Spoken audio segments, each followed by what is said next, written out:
भागलपुर के सुल्तानगंज थाना क्षेत्र के घोरघट इलाके में पुलिस ने एक अवैध मिनीगन फैक्ट्री का पर्दाफाश किया है। दरअसल गुप्त सूचना के आधार पर पुलिस ने छापेमारी की, जिसमें भारी मात्रा में अर्धनिर्मित हथियार और हथियार बनाने के उपकरण बरामद किए गए। यह अवैध फैक्ट्री मोहम्मद शरीफ मियां और उसके सहयोगी सीताराम शर्मा द्वारा संचालित की जा रही थी। सूचना मिलते ही सुल्तानगंज थाना अध्यक्ष विवेक कुमार जायसवाल, DIU प्रभारी रंजीत कुमार और अन्य पुलिस कर्मियों की टीम ने मौके पर छापेमारी की। हालांकि पुलिस कार्रवाई की भनक लगते ही दोनों आरोपी मौके से फरार हो गए। पुलिस ने दोनों के खिलाफ मामला दर्ज कर लिया है और उनकी गिरफ्तारी के लिए सघन छापेमारी अभियान शुरू कर दिया है। गौरतलब है कि मोहम्मद शरीफ मियां पूर्व में भी ऐसे ही मामले में जेल जा चुका है। एक ही स्थान से बार बार अवैध गतिविधियों का सामने आना स्थानीय प्रशासन की सतर्कता पर भी सवाल खड़े करता है। पुलिस अब यह भी जांच कर रही है कि इस नेटवर्क के पीछे और कौन कौन लोग शामिल है। महोदय के आदेशानुसार पूर्व में जो लोग भी जेल गए हुए हैं उन लोगों के संबंध में हम लोग सत्यापन कर रहे थे और पूर्व आपराधिक इतिहास के अनुसार जगह पर सूचना प्राप्त हुई थी। इस जगह पर थाना प्रभारी को सूचना प्राप्त हुई कि एक जगह पर दुकान के अंदर जहाँ पर रेंट आउट जगह है वहाँ पर छोटे हथियार और बड़े हथियार दोनों बनाए जा रहे हैं। वहाँ पर तुरंत जो समय वर्तमान में SDPO लॉ एंड ऑर्डर हों उनके अंदर एक टीम बनाई गई और सुल्तानगंज थाने में जाकर वहाँ पर तुरंत कार्रवाई करते हुए रेड करी है। रेड करते समय वहाँ पर बहुत सारा सामान पाया गया, जिसमें कई अर्धनिर्मित पिस्टल थी, कई देसी कट्टे थे, कुछ कारतूस बरामद हुए हैं। वहाँ पर एक मिनीगन फैक्ट्री पाई गई है जहाँ पर बहुत सारे पाइप, प्लास और ड्रिल मशीन और जो भी वहाँ पर देसी कट्टा बनाने का सामान होता है भारी मात्रा में पाया गया है। उन सभी को प्रॉपर्ली वीडियो बनाते हुए जब्त किया गया है। परंतु वहाँ पर घटनास्थल पर जो दो आदमी थे जिनके बारे में सूचना मिली है, मोहम्मद शरीफ कट्टू मियाँ और उनके सहयोगी हैं सीताराम शर्मा, वो लोग यहाँ पर हथियार बनाने का काम कर रहे थे। वो लोग वहाँ से घटनास्थल से फरार हो गए। गिरफ्तारी के लिए लगातार छापेमारी की जा रही है। नहीं, इनकी जो कड़ियाँ हैं अब तक जो अनुसंधान में निकल कर आ रहा है वो कहीं ना कहीं लोगों से जुड़ी हुई हैं। इसके संबंध में हम लोगों ने वहाँ पर भी कल रात को रेड की है और ये लोग लोकल नेटवर्क भी हो सकता है और जिले के बाहर भी नेटवर्क हो सकता है। इस संबंध में अग्रतर अनुसंधान के द्वारा ही जब तक कोई पकड़ा नहीं जाता है, जब तक हम लोग उससे पूछताछ और जांच पड़ताल नहीं करते हैं, तब तक आगे इस संबंध में कुछ कह पाना मुनासिब नहीं होगा। भागलपुर रेलवे स्टेशन परिसर में बुधवार को उस वक्त हंगामा मच गया जब दो लोगों के बीच जमकर लात घूंसे चले। बताया जा रहा है दोनों के बीच पैसे के लेन देन को लेकर कहासुनी शुरू हुई थी, जो देखते ही देखते हाथापाई में बदल गई। दोनों पक्ष एक दूसरे से कम नहीं थे और जोरदार मारपीट शुरू कर दी। घटनास्थल पर मौजूद यात्रियों और आम लोगों की भीड़ जुट गई, लेकिन हैरानी की बात यह रही कि मौके पर तैनात RPF के जवान पूरी घटना को मूक दर्शक बने देखते रहे। ना तो उन्होंने झगड़ा रोकने की कोशिश की और ना ही हालात को काबू में लाने का प्रयास किया। मौके पर एक पत्रकार जब वीडियो रिकॉर्ड करने लगा तो RPF के जवान पत्रकार से ही उलझ पड़े, जिससे स्थिति और तनावपूर्ण हो गई। प्रत्यक्षदर्शियों का कहना है कि दोनों युवक काफी देर से पैसे को लेकर बहस कर रहे थे और अचानक मामला बिगड़ गया। स्थानीय लोगों ने मामले को शांत कराने की कोशिश की, लेकिन झगड़ालू युवकों ने उनसे भी बदसलूकी कर दी। हालांकि बाद में मामला खुद ही शांत हो गया। घटना ने स्टेशन की सुरक्षा व्यवस्था पर सवाल खड़े कर दिए हैं। भागलपुर के साक्षक थाना क्षेत्र में बुधवार को एक अजीबोगरीब वाकया देखने को मिला। दरअसल भोलानाथ पुल के समीप एक बाइक सवार युवक की टक्कर से एक महिला को मामूली चोटें आई। हालांकि चोट गंभीर नहीं थी, लेकिन इसके बाद महिला ने सड़क पर जमकर हंगामा शुरू कर दिया। प्रत्यक्षदर्शियों के अनुसार महिला ने न सिर्फ बाइक सवार को घेर लिया, बल्कि सड़क पर ही बैठकर रोना धोना और चिल्लाना शुरू कर दिया, जिससे इलाके में अफरा तफरी मच गई। बाइक सवार युवक बार बार महिला से माफी मांगता रहा, लेकिन महिला किसी भी हाल में मानने को तैयार नहीं हुई। उल्टा वह जबरन युवक की बाइक के पीछे बैठकर हंगामा करती रही, जिससे राहगीरों को भारी परेशानी का सामना करना पड़ा। वहीं सूचना मिलने पर ही साक्षक थाने की पुलिस मौके पर पहुंची और स्थिति को नियंत्रित किया। पुलिस ने दोनों पक्ष को समझा बुझाकर मामला शांत कराया। पुलिस की तत्परता से बड़ा विवाद टल गया और मामला सुलझा लिया गया। पूर्वी बिहार के सबसे बड़े मायागंज अस्पताल से एक शर्मनाक और चौंकाने वाली तस्वीर सामने आई है। अस्पताल के हड्डी रोग विभाग में मरीजों को ईंटों के सहारे इलाज करवाना पड़ रहा है।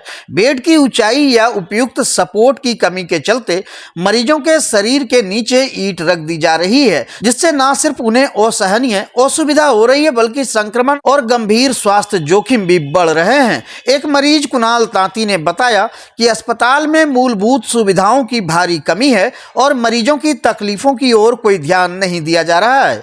वहीं अस्पताल के अधीक्षक डॉक्टर हेमशंकर शर्मा ने सफाई देते हुए कहा कि यह स्थिति अस्थायी है और जल्द ही व्यवस्था में सुधार किया जाएगा। उन्होंने यह भी आश्वासन दिया कि मरीजों को बेहतर और सम्मानजनक चिकित्सा सुविधा देने के लिए अस्पताल प्रशासन प्रतिबद्ध है। स्थानीय लोगों और मरीजों के परिजनों ने अस्पताल प्रबंधन पर लापरवाही का आरोप लगाते हुए स्वास्थ्य विभाग से त्वरित हस्तक्षेप की मांग की है। यह घटना बिहार की जर्जर स्वास्थ्य व्यवस्था की सच्चाई उजागर करती है।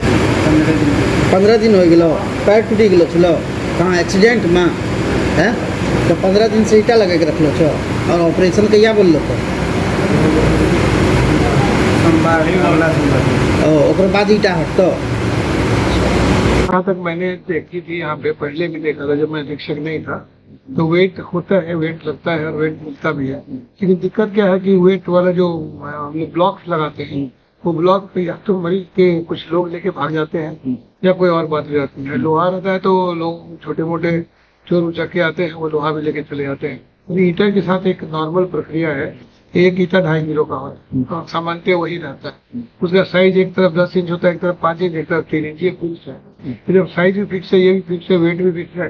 तो हम लोग नॉर्मली डेवलपमेंट के हिसाब से देखेंगे साइंटिफिकली तो ईटा लगाना बहुत प्रॉपर नहीं है, लेकिन अगर कार्य करने के लिए देखेंगे तो कार्य करने के हिसाब से वो उतना वेट दे सकता है जो ट्रैक्शन कर दे।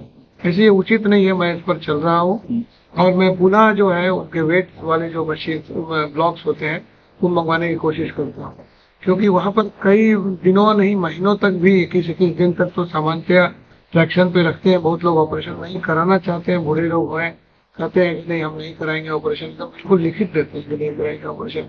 उन लोगों को ट्रैक्शन में रखना पड़ता है, ट्रैक्शन में रखने के बाद भी ठीक नहीं हो पाता है, जो जोड़ सट नहीं सकता है एग्जैक्टली। जो ऑपरेशन में जो फायदा है ओल्ड एज के बावजूद, तो वो फायदा उनको मिलता नहीं है, लेकिन वो उसी में संतुष्ट है। तो हम लोग क्या कर सकते हैं, कुछ मजबूरियां हैं, लेकिन उसमें सुधारात्मक और गुणात्मक सुधार जिसको कह सकते हैं उसकी प्रक्रिया में मैं लगा हूँ।